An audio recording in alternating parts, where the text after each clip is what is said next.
Good afternoon to all. It's really a pleasure for me to be here this afternoon.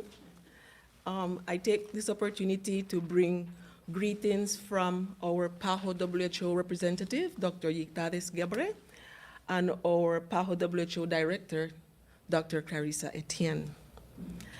It's really happy to be in St. Kitts again, and I remember this morning in one of our sessions, I mentioned to the team that I said once PAHO starts traveling again, the first place I'll go to St. Kitts and Nevis, and here I am.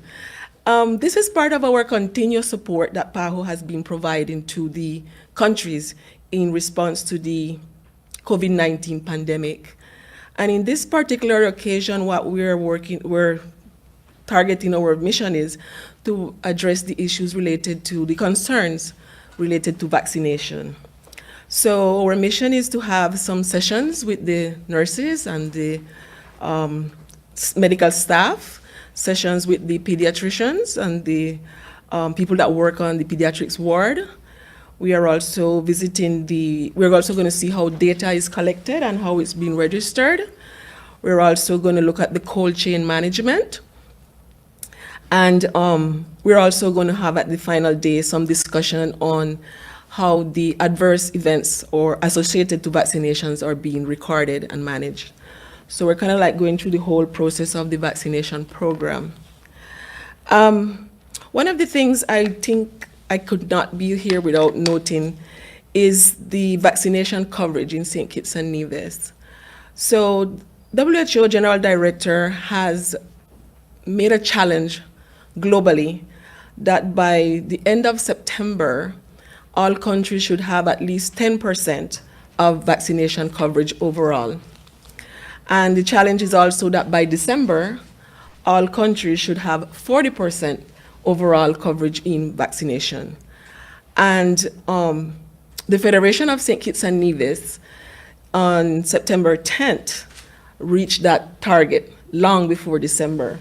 So I think this is something that is really recognizable to St. Kitts and Nevis, and that adds the last objective of our mission, to learn the strategies that St. Kitts and Nevis have been applying to see how this could support the other countries, because we know there are other countries in the Eastern Caribbean that are just coming to 10, 11%.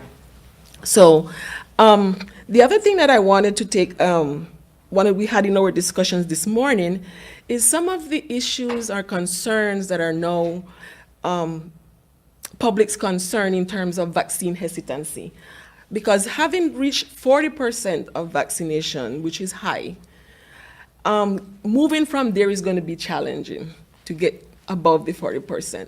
So we need to discuss, and we would present the technical evidence to the staff so they could know to address the public's concerns on some of the main issues that drives vaccine hesitancy, like we know the famous question, particularly for Pfizer vaccine, why was it developed so fast?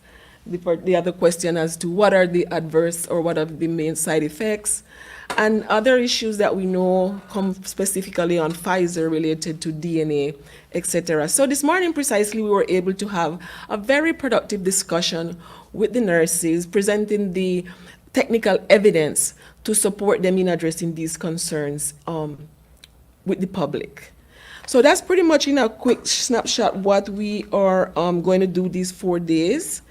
I must say that at the ending day, we're going to do an actual debriefing with the PS, and we would highlight some of our main findings and recommendations.